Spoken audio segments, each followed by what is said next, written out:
Was the COVID-19 pandemic avoidable? That's a question many are pondering as the virus is taking thousands of lives every day. Such reflection is necessary as it enables us to be better prepared for the next public emergency. But sadly, it is in turn being used by anti-China forces in the US to deflect blame. We fought too hard and we fought too long to lose it to a Wuhan. That's what I said, a Wuhan virus. The virus grew to a pandemic because Chinese officials silenced health authorities in that country who tried to warn the public about it. Took away our chance to potentially stop this from becoming a global pandemic. They need to pay for that. The reality is that we could have been better off if China had been more forthcoming. Whenever there is a disaster, we tend to look for someone to be held accountable. But this time, it seems that the US has got the wrong one. The reason America is one of the hardest hit countries by COVID-19 is not because of China's cover-up.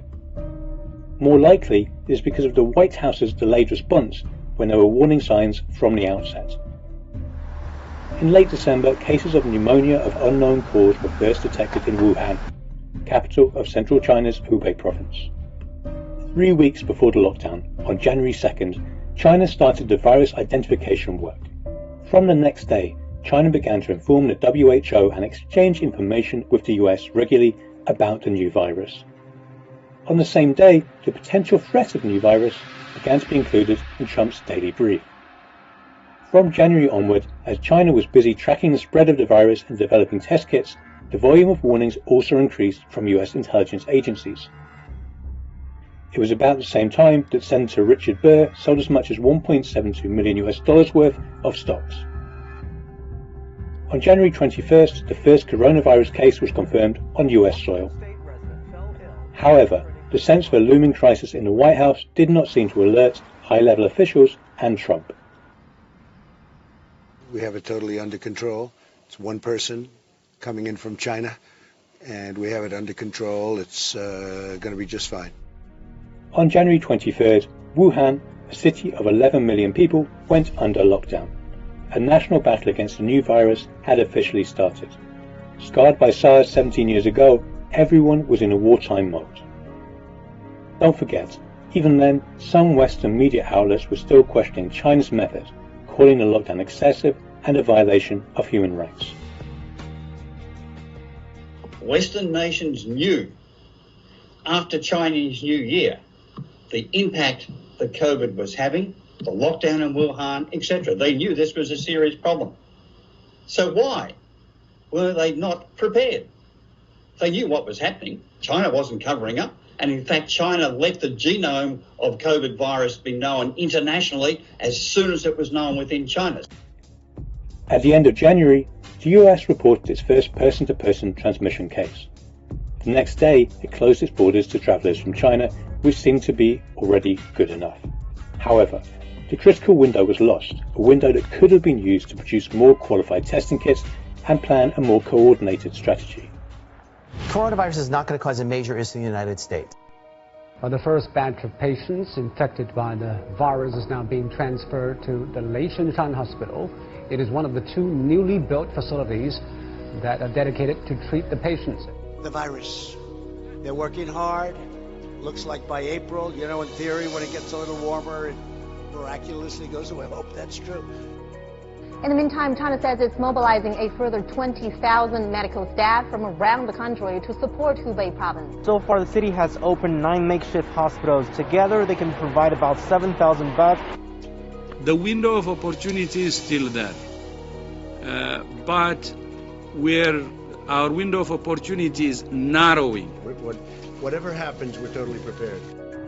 There's a case in your district where it's not explained because they just came from China or they were with somebody who had traveled. Do we have that part right?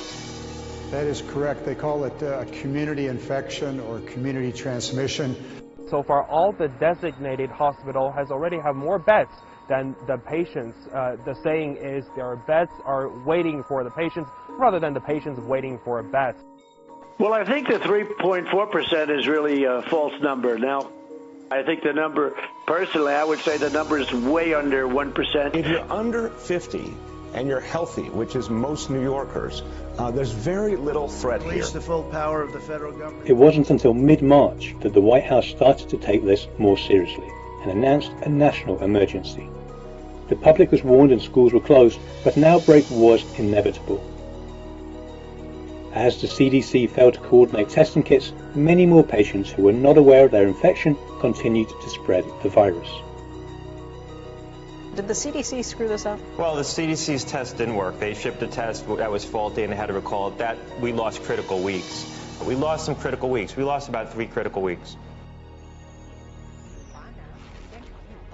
Looking back at the timeline, anyone could say if China did this at this time, things could have been better.